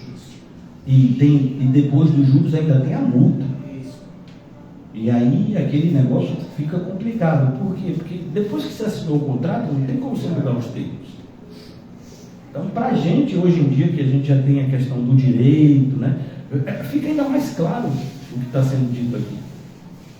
Então, voltando agora, depois desses exemplos esclarecedores. Ainda que uma aliança seja meramente humana, então a aliança fala de quê? Contrato. O contrato é uma aliança. Uma vez ratificada quer dizer confirmada, né? Confirmei, é isso mesmo que eu quero. Ninguém a revoga ou lhe acrescenta coisa alguma. Não dá mais, você já assinou. Então assinou, meu filho. Ora, as promessas foram feitas a Abraão e ao seu descendente no singular. Não é aos descendentes. Por isso que Paulo, que entendia disso mais do que ninguém, a ponto de Pedro dizer, Paulo fala coisas difíceis. Paulo falava da expressão em Cristo. Por quê? Porque eu só sou abençoado em Cristo, porque a promessa é para Ele e para quem está nele. Se eu não estou em Cristo, nenhuma promessa chega até mim. Porque é o descendente, é como lá em Gênesis, o descendente da mulher pisará na cabeça da serpente. O singular, um só. Assim também, o descendente. Abraão teve muitos descendentes, mas é Cristo que abençoará todas as nações da terra. Então, o descendente não diz e aos descendentes como se falando de muitos, porém como a um só. E ao teu descendente, que é Cristo. Versículo 17, digo isto, uma aliança já anteriormente confirmada por Deus, a lei, que veio 430 anos depois, não pode abrogar. O que é abrogar? Abrogar é tirar o efeito de algo, principalmente de uma lei, né? Por isso que Jesus, você veio acabar com a lei de Moisés? Jesus diz, eu não vim abrogar, eu vim cumprir. Então o sacrifício de Cristo só teve o efeito que teve, por quê? Porque ele foi a única pessoa que pisou nessa terra que nunca pecou. Ele foi tentado, como eu e você, em tudo, mas nunca pecou. Ele é o Cordeiro de Deus, por quê? Porque ele é perfeito. Não tem mancha, não tem mácula, nada, perfeito. Então Deus recebeu esse sacrifício perfeito. Por isso aqui ele diz, não se pode abrogar, de forma que venha desfazer a promessa. Versículo 18, porque se a herança provém da lei, já não decorre de promessas, mas foi pela promessa que Deus a concedeu gratuitamente a Abraão. Então Paulo, inclusive, está mostrando, chamando a gente a olhar para o que está escrito lá em Gênesis. Gênesis conta toda a vida de Abraão, né? A vida que Abraão viveu com Deus, e você vai ver lá como Abraão falhou inúmeras vezes, e que se não fosse a graça, Abraão seria condenado. O próprio Abraão, ele mente, ele manda a mulher dele mentir, né? Então ele acaba tendo um relacionamento que Deus não queria com uma escrava para gerar um filho que não era esse que Deus havia projetado. Então tudo isso fez Abraão, e Deus, pela graça, justificou Abraão desde sempre. Então aqui ele diz, versículo 19, qual pois a razão de ser da lei? Foi adicionada por causa das transgressões, até que viesse o descendente que se fez a promessa, e foi promulgada por meio de anjos, pela mão de um mediador. Então diz que foram anjos que entregaram a Moisés. Moisés é que traz a lei. Inclusive a gente já viu essa expressão, né? A lei veio por Moisés e a graça por meio de Cristo, né? Então no versículo 20, ora, o mediador não é de um, mas Deus é um. É porventura a lei contrária às promessas de Deus? Paulo faz a pergunta e Paulo mesmo responde com uma interjeição. Significa que ele responde assim de maneira veemente, né? De modo nenhum. Ele dá um grito aqui, né? Por isso a exclamação. De modo nenhum. Porque se fosse promulgada uma lei que pudesse dar vida, a justiça na verdade seria procedente de lei. Eu sei que às vezes a gente lê aqui e fica um pouco meio complicado, mas não é complicado, é porque realmente nós, como pessoas que têm uma natureza de auto-justificar, de se auto-justificar, por quê? Porque todos nós nascemos como descendentes de Adão e não descendentes de Cristo. Então a nossa propensão é o que? É se auto-justificar. Percebeu que quando a gente faz algo errado, a gente sempre aponta para alguém que supostamente fez algo pior? Ou então a gente diz que só fez aquele algo errado porque alguém fez algo antes que nos deu motivação para fazer aquilo de errado, né? Sempre a culpa é de outra pessoa, né? Ou às vezes até da circunstância, e a gente nunca se coloca na posição de responsável por algo. É isso que Paulo está querendo mostrar aqui, que nós somos sim responsáveis, e a lei mostra isso, e é por isso que a gente complica isso daqui. Por quê? Porque é para nosso bem, para o bem da nossa carne. A gente tem que complicar isso aqui e dizer, não, isso não é muito complicado. Não é complicado. É complicado aceitar, que é a graça que nos salva. Então aqui ele diz, mas, versículo 22, mas a Escritura encerrou significa o quê? Colocou um ponto final. Tudo sobre o pecado. A ideia é, está todo mundo errado. Ninguém está certo. Não, mas fulano... Por quê? Porque nós somos pessoas que temos normalmente uma visão dicotômica do mundo. Pastor, que palavra difícil, dicotômica. Não, dicotômico quer dizer uma visão dividida em dois, né? Isso é dicotômico. Então parece que a gente divide o mundo entre pessoas gente boa e pessoas gente ruim. Então a gente olha, não, fulano é gente boa demais, fulano ajuda, fulano, se o cachorrinho tiver, ele dá água, fulano, se vê uma criança perdida, se preocupa, quer saber quem é o pai e a mãe para devolver. Fulano é gente boa. E tem fulano é gente ruim. Você vacilar, pega seu celular. Se você vacilar, faz isso. Se você não ficar de olho, faz aquilo, né? Então a gente divide o mundo assim, entre pessoas gente boa e pessoas gente ruim, né? Até no nosso caso, quando eu era mais novo, eu era gente ruim. Agora eu sou mais velho, eu sou gente boa, porque eu amadureci com os meus próprios erros. Então agora eu sou uma pessoa melhor. Não é assim que a Bíblia ensina. Por isso que a lei, a gente tem tanta dificuldade de se relacionar com isso daqui. Porque a lei vem para dizer que está todo mundo reprovado. Sabe o Enem? O Enem não passou ninguém. Foi todo mundo, e é reprovado com 0. Não é reprovado assim, não, fulano tirou meio, fulano tirou 0,4, fulano tirou 1,5, fulano tirou 2. Não, é todo mundo com 0, né? Pastor, mas aí ficou feio. Mas é esse o cenário. E é isso que a lei quer mostrar para a gente. Que o nosso real estado é muito pior do que a gente imaginava.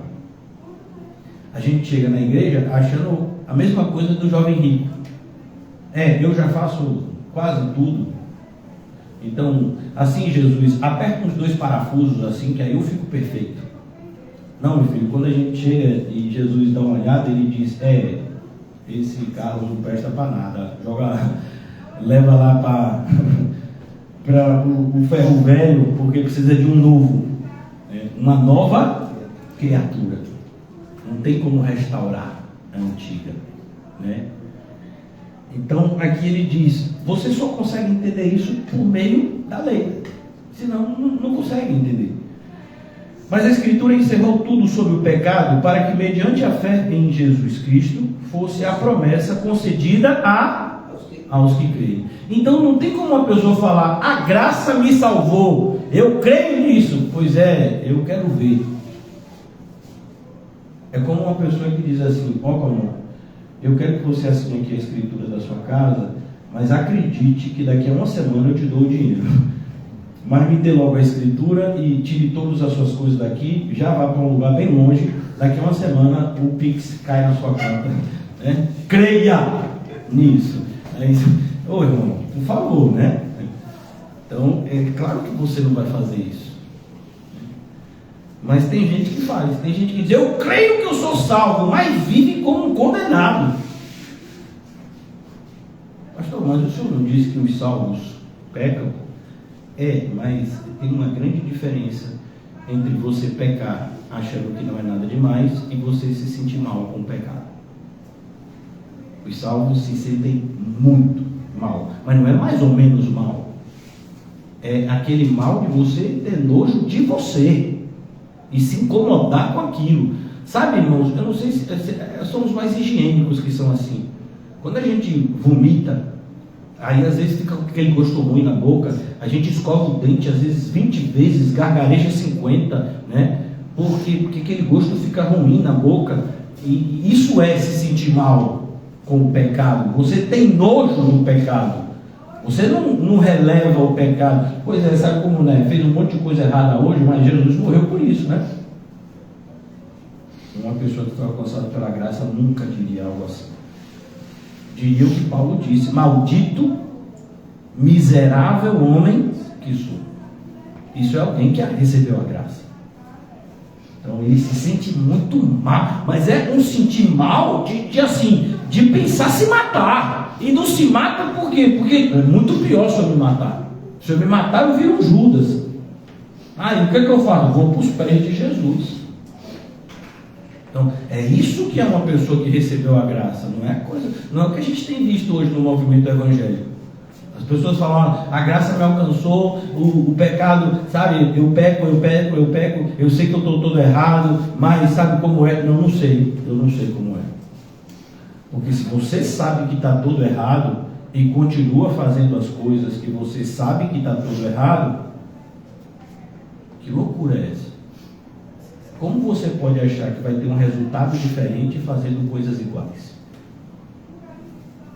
É como uma pessoa que come bastante gordura. O médico chega e diz: você está com suas veias todas entupidas. Você precisa urgentemente mudar a maneira que você come, porque senão você pode ter problema de entupimento de veia e ter que fazer procedimentos que são invasivos e perigosos, né? A pessoa diz: tudo bem. Aí a pessoa continua comendo um monte de coisa gordurosa, mas agora a pessoa bota uma folha de alface em cada refeição. Quer dizer, eu sou saudável. Claro que eu sou saudável, eu continuo comendo a mesma porcaria, mas cada vez que eu como uma porcaria, eu boto uma folha de alface. Por quê? Porque não, aqui é a salada, tá vendo? Ó, e não é nem salada, é uma folha de alface só para dizer que está lá. É o pessoal que diz que a graça me alcançou e continua fazendo tudo de errado. Mas eu estou orando. Como você está orando e continua fazendo tudo errado? E nem se incomoda. Porque Jesus diz: sabe, a mão, ela tem que te incomodar de um jeito que você diz: eu vou arrancar e vou jogar esse troço para bem longe de mim. Que troço? A minha mão. Não é a mão de outro não, viu? Não é nem aquela mão de filme de terror. Não, é a sua mão. Eu vou jogar para bem longe de mim, porque essa mão me faz pecar. E você vê a gente falando de pecado assim como se fosse, né? Mas a graça, que graça? Que graça é essa que deixa você confortável numa vida altamente desagradável a Deus? Pois é, irmãos, é Gálatas. Mas, versículo 23, eu já vou concluir, viu? Mas antes que viesse a fé, estávamos sob a tutela da lei. E essa palavra tutela é bonita, né? Por quê? Porque fala de alguém que é responsável, né? É como quando tem uma pessoa que tem dificuldades, né? Ou até uma criança que está sem pais, ele tem que ter um tutor, alguém que se responsabilize por ele. A criança que perdeu os pais, por exemplo, então, que seriam os responsáveis diretos e naturais, ele precisa agora de quê? De um tutor, de alguém que faça as vezes. Então ele diz: nós estávamos sob tutela da lei e nela encerrados. Encerrados é como se a gente tivesse preso nela. Encerrados é isso mesmo, é entre serras, é em grades, para essa fé que de futuro haveria de revelar-se. De maneira que a lei nos serviu de aio, e essa palavra aio é bem bonita, que essa palavra aio significa como se fosse um professor que nos ensina, né? Para nos conduzir a Cristo. Então ele foi nos ensinando até que chegou a Cristo, a fim de que fôssemos justificados por fé. E a ideia aqui é que é interessante, porque quando Cristo veio, ele parou de ensinar? Não, ele começou a ensinar ainda mais claramente. Olha que coisa, como as pessoas não entendem. Então o que houve aqui foi uma passagem de bastão. Tá? A gente estava aprendendo pelo Antigo Testamento, até que chegou Deus, porque Cristo é 100% homem, e aí Ele começou a nos ensinar. Quando diz que a igreja persevera na doutrina dos apóstolos, quem foi que ensinou essa doutrina dos apóstolos? Cristo. E Cristo é quem? Deus. Então nós somos ensinados por quem? Por Deus. Mas isso veio seguindo um programa, um planejamento. A lei foi ensinando, até que chegou Cristo, aquele que não ensina só como faziam antes, ele ensina com o seu exemplo. Por quê? Porque ele cumpre toda a lei. Quando ele diz não faça isso, é porque ele não faz isso. Pastor, ou seja, o véu foi rasgado. E isso, não, o véu foi rasgado no sentido que agora a gente vê claramente, né? Mas Cristo, ele dá um exemplo que os professores de antes não podiam dar esse exemplo. Porque vai dizer, não pode desejar nada de ninguém. Mas eu tenho um problema. Diga. Os professores de antes seriam os profetas. Todos eles. Isso. O próprio Abraão. Então, todos nós precisamos ser justificados, como está em Romanos, pela fé. Porque não tem ninguém que é perfeito. Só Cristo. Então, é isso que Gálatas quer deixar claro. E por que Paulo quer deixar isso claro em Gálatas? Porque Paulo quer dizer, não adianta você voltar à religiosidade. Porque é a fé pura em Cristo que nos justifica e nos transforma. O máximo da espiritualidade que eu e você vamos experimentar aqui na vida é o quê? É andar nos caminhos que Jesus andou. Amém. Então, o que é ser uma pessoa mega espiritual? É andar nos caminhos de Cristo.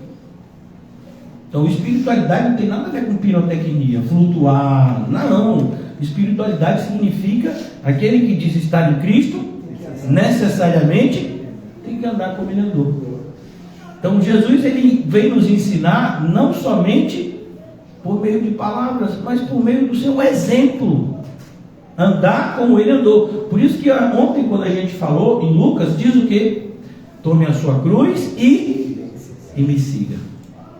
Você renuncia, você toma a cruz e você me segue. Eu acho que a bateria. É porque eu falo demais, é normal, né? Então, mas aqui a gente está num ambiente que dá para ouvir tranquilo, né? Então vamos lá. A gente já está concluindo. Aqui ele diz, olha, versículo de número 24. De maneira que a lei nos serviu de aio para nos conduzir a Cristo. Então a gente foi conduzido a Cristo. E quando a gente chega aos pés de Cristo, Cristo agora começa a nos guiar. As minhas ovelhas e me segue. Então você chegou até o bom pastor. Agora você vai ser conduzido por ele. E conduzido até onde? Até o céu. E quem é que vai receber a gente no céu? O mesmo que conduziu a gente. Mas como pode? Ele estava aqui, agora ele está ali na frente. Pois ele é tudo em todos. Ele é a porta, ele é o pastor, ele é o cordeiro, ele é o bode expiatório, ele é tudo. Ele é água, ele é pão, ele é a nossa casa, ele é tudo, meu filho. Tudo que você imaginar, Cristo, né? E tem gente que ainda fica procurando outras coisas e outros, né, meios de agradar a Deus, como se existissem. Não existem. Tudo é Cristo. Então aqui no versículo 24, nos conduziu a Cristo, a fim de que fôssemos justificados por fé. Fé em quem? Em Cristo. Versículo 25, mas tendo vindo a fé, já não permanecemos subordinados ao aio. Aio é o quê? Era esse professor que ensinava o filho do dono, né, da casa a aprender. Era o que a gente chamaria da palavra pedagogo, de onde vem pedagogia, professor. Então era esse responsável pela educação do filho do dono da casa. E ele foi nos conduzindo até que Cristo chegou. E aí Cristo hoje é o nosso mestre. Por isso ele diz aqui, versículo 26, pois todos vós sois filhos de Deus, mediante a fé. Mas aqui a gente tem que abrir um parêntese. Diga. A fé em Cristo Jesus. Então, mas fé, como assim fé? É a fé que é evidenciada. Lá em Tiago a gente aprende, a fé sem obras é morta. Não ache que tal fé pode salvá-lo. Então aqui, concluindo, mediante a fé em Cristo Jesus, porque todos quanto fostes batizados em Cristo, de Cristo vos revestistes. Olha que coisa linda. Esse termo é um termo que você tem que aprender. Revestir significa como você colocar esse paletó.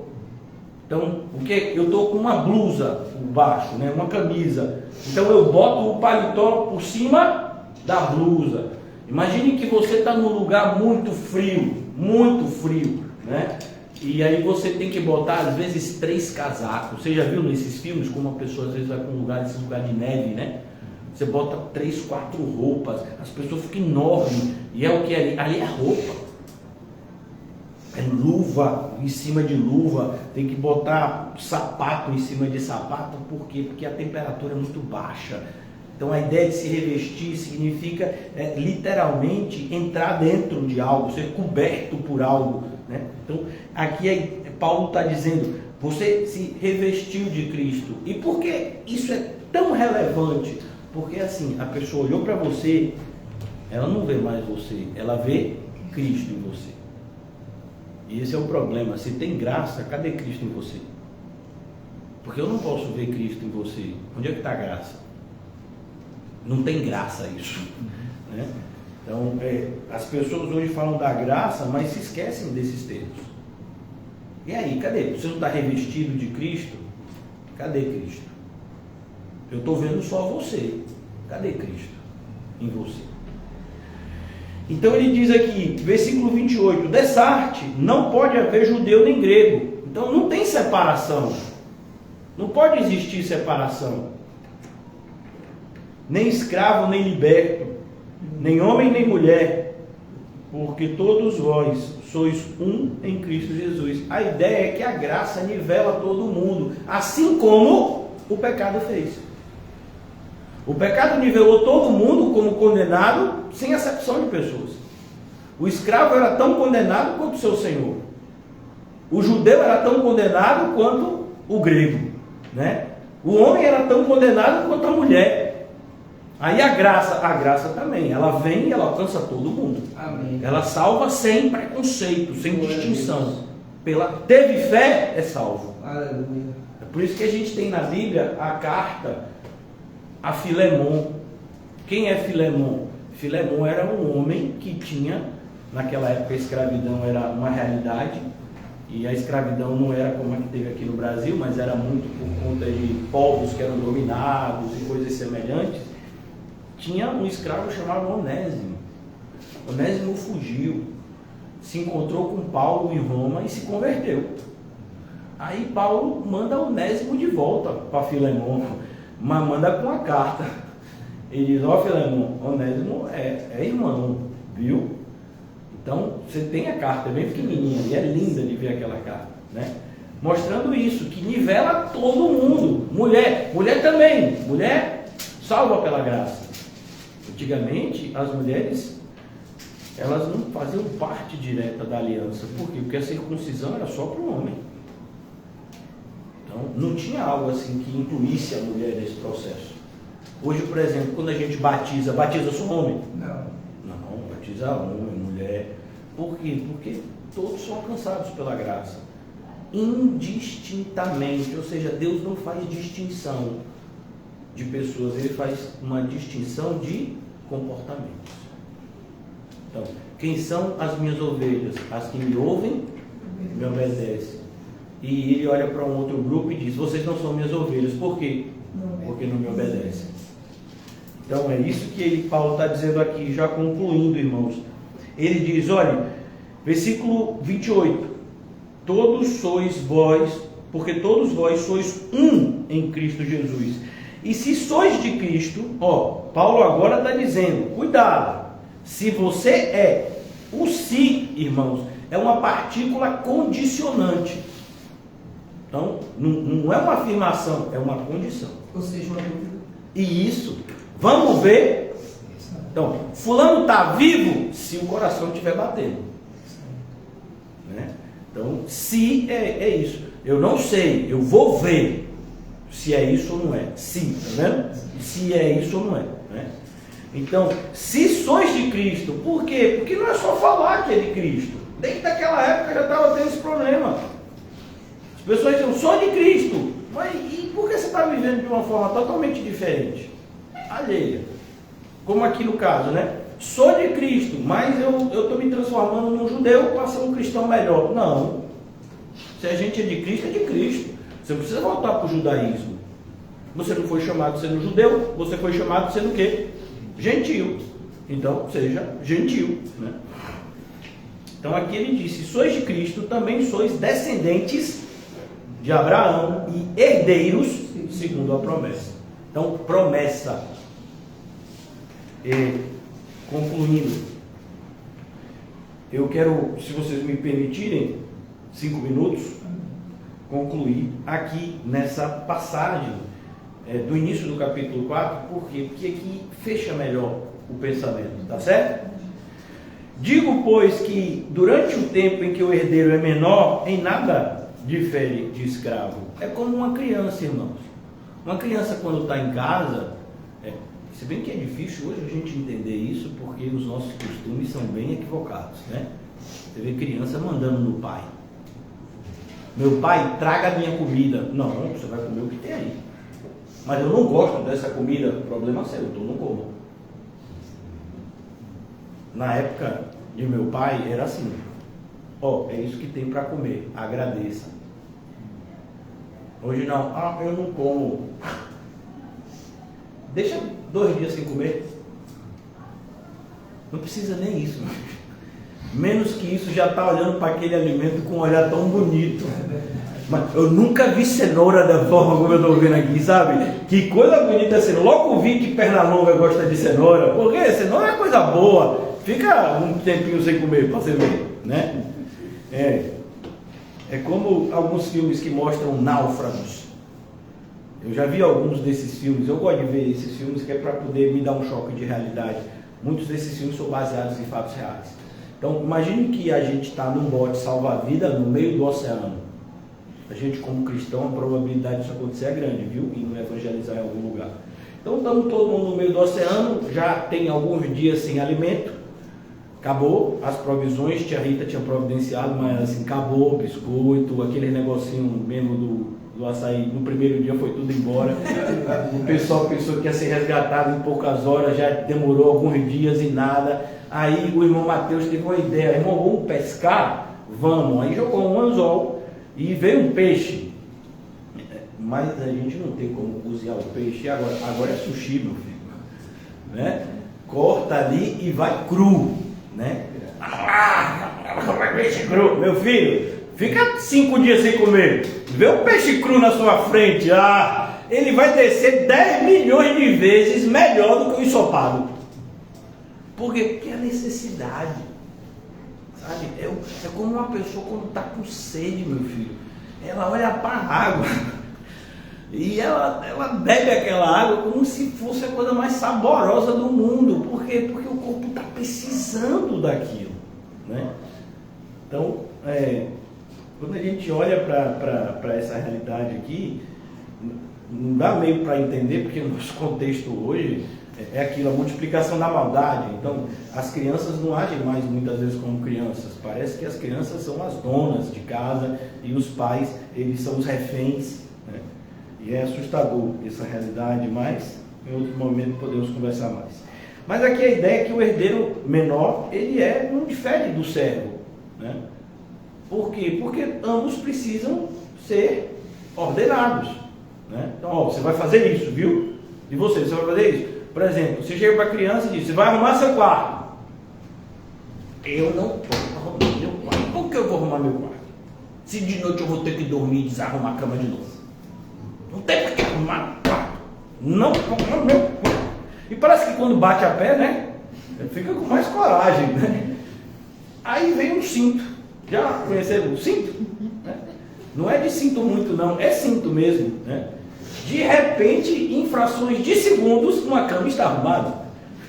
E o cinto nem precisou, né, fazer nada, ele só apareceu, olha eu. Aí a pessoa diz, agora deu vontade de fazer a cama. Até me lembrei como é, vou fazer bem bonito, né? Então a ideia daqui é que a criança, ela precisava de ensino, por quê? Porque não sabe o que faz, né? Não tem ideia ainda de responsabilidade. Posto que é ele senhor de tudo, versículo 2, mas está sob tutores e curadores, até o tempo pré-determinado pelo Pai. Então, por exemplo, na nossa sociedade, por mais que se diga, né? Não, adolescentes, 12 anos, adolescente, 12, 17. Mas até completar 18 é todo mundo, como diríamos, de menor. Então, não tem como empinar nariz, é de menor. Não vai poder fazer nada. Vai fazer uma viagem, papai e mamãe tem que assinar. Eu que mando não vida. Manda nada. Né? Então, enquanto não fizer 18, meu filho, é de menor. Não pode. E hoje é até assustador, porque sempre o pessoal que tem youtuber, né? Esse pessoal, esses 14, 15 anos, né? Tem um exemplo bem triste, aquela menina, né? Que minhas filhas até viu, Larissa Manoela, eu acho o nome dela, né? E começou a fazer sucesso pequenininha, né? Os pais abriram uma empresa e tal, depois ficou adulta, aí processou os pais, né? Porque ia dizer que os pais queriam o dinheiro dela, que não sei o que, né? Quem botou isso na cabeça dela, né? Então deve ter sido um monte de gente boa que não está nem aí com o dinheiro dela, né? Os pais é que são bem ruins, os pais que inclusive instruíram ela em fazer o sucesso que fez, né? Mas então, você vê como são as coisas, né? Então, mas Larissa Manoela, um exemplo, até 18 anos, ela podia ter o dinheiro que fosse. Quem era responsável? Os pais. Ela tinha eu não estou dizendo que tinha, mas assim, provavelmente recebia os proventos numa conta bancária. Mas, quem é que assinava tudo? Papai e mamãe. Não importa que você tenha dinheiro. Neymar, 17 anos, antes disso, até Messi, eu acho que foi vendido com 14 para o Barcelona. Mas até 18 era quem? Papai e mamãe. Por quê? Não quero saber se tem muito dinheiro, não. 15 anos, cantor de sucesso, jogador, não importa, só vai ser com 18. Então, entende como é? Por que isso é importante aqui, irmãos? Porque tem um monte de gente na igreja que parece que é bebê, não cresceu e quer responsabilidade. Mas como você vai receber responsabilidade se você não pode? Porque há uma diferença, e aqui eu já vou fechar, porque eu vou já na conclusão, há uma diferença muito grande, né, de brincar de casinha e tomar conta de uma casa.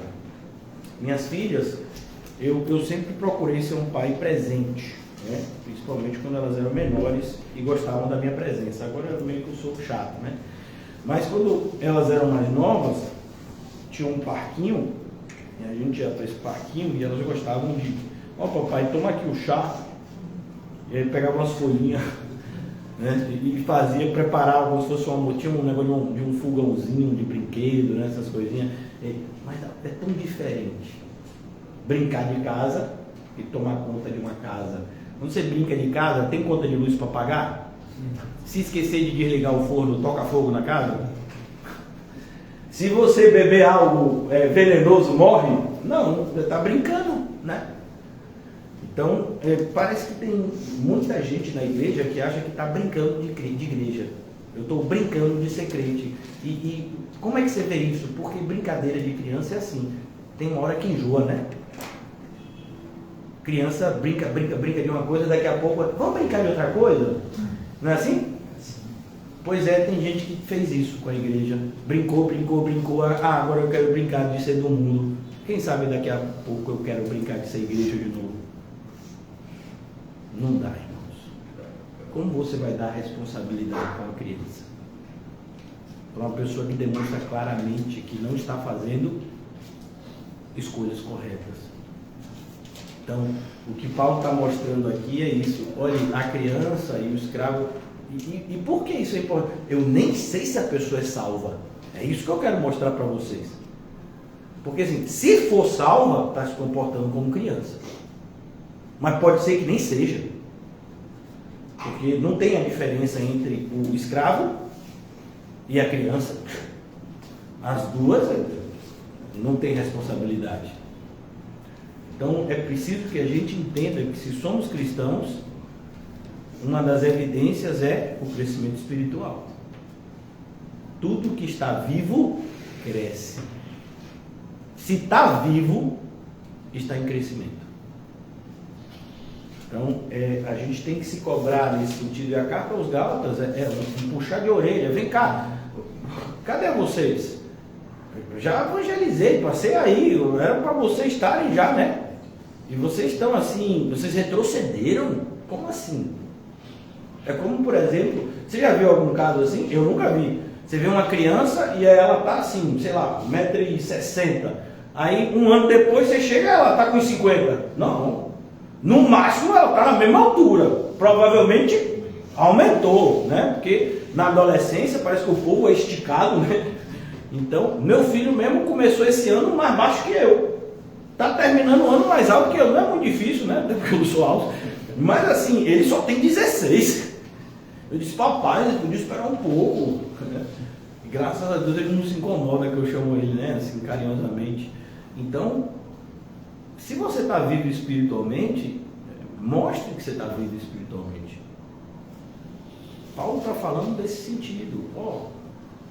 Não é para retroceder, não. É para avançar. Não é para fazer menos, não. É para fazer mais. Né? Ou você já viu alguém assim? De repente você pode ver, né? Imagine uma pessoa lá no trabalho do irmão Paulo e essa pessoa começa a ganhar, ela está lá ganhando, eu já trabalho há alguns anos, e ela ganha 10 salários mínimos. De repente a pessoa olha para o irmão Paulo e diz assim, Paulo, eu estou chateado com esses 10 salários mínimos, eu já pedi para o pessoal baixar para 5. Dá para eu viver com 5 salários? Alguém já viu um caso assim? Ô patrão, eu quero receber menos. E por que a gente quer fazer menos para Jesus? A gente acha que é ruim trabalhar para Jesus? Será que é ruim servir a Jesus? Será que é ruim ser crente? Dificilmente alguma pessoa diria isso, né? Mas vive como se fosse assim. Sabe, não está dando mais para eu ser o crente que eu fui. Por quê? A resposta é simples. Prioridade. Né? Se você tem prioridades, você vai dar prioridades ao quê? Ao que você tem como mais importante. Sim ou não? Então, vem cá, irmãos. Você acha mais importante alimentar a barata ou alimentar o seu filho? Pastor, essa comparação é ridícula, não é não? Porque a barata, por mais que seja esse animal assim que as pessoas não gostam, ela não tem muito perigo, mas alimentar a nossa carne é perigosíssimo. Isso está na carta aos Gálatas, se Deus permitir, a gente vai ver isso amanhã, né? Ou outro dia. Então tem a carne e tem o espírito, não tem? E você está alimentando quem? Se você estiver alimentando a carne, vai ter um problema. Então é preciso que, como cristão, a gente tenha essa ideia de crescimento, fazer mais, se dedicar mais, buscar mais. Lembra de oração? Leitura da palavra, comunhão com a família da fé? Isso tem que ser algo para frente, sabe, que vai aumentando. Mas a gente vê isso assim como se fosse a onda do mar, você já viu? Você já viu? Eu digo, gente, que é isso, meu filho? Não, é porque agora eu tô com a maré alta. Ih, a maré vazou. Eu, meu filho, não tem isso não. Né? Então, vamos orar. Né? Eu creio que aprendemos. Ó Deus, ajuda-nos, porque independente da quantidade de que somos aqui, é a tua presença onipotente que deve importar para nós. Pois sempre aprendemos que o Senhor não precisa de muitos, mas que o Senhor busca os verdadeiros adoradores, que adoram ao Pai em espírito e em verdade. Esses são os adoradores que o Pai procura. Ó Deus, oramos nessa noite, Pai, para que todos que estamos aqui sejamos encontrados nesse estado de adoração santa, fiel, espiritual, verdadeira, que te agrada, Senhor. Livra-nos de qualquer tipo de frustração, tristeza, apatia, esfriamento espiritual, que pelo contrário, o Teu Santo Espírito, Senhor, nos encha e nos aqueça e nos faça superabundar em toda boa obra, para a glória do Teu Santíssimo nome. Despede-nos em paz, Senhor.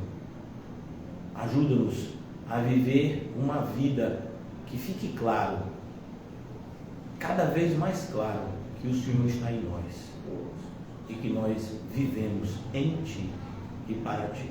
Em nome de Jesus, amém e graças a Deus. Saúdem-se mutuamente com um cumprimento santo e não se esqueça de dizer para você milhares de vezes que você tem a melhor vida que você poderia ter em Cristo Jesus.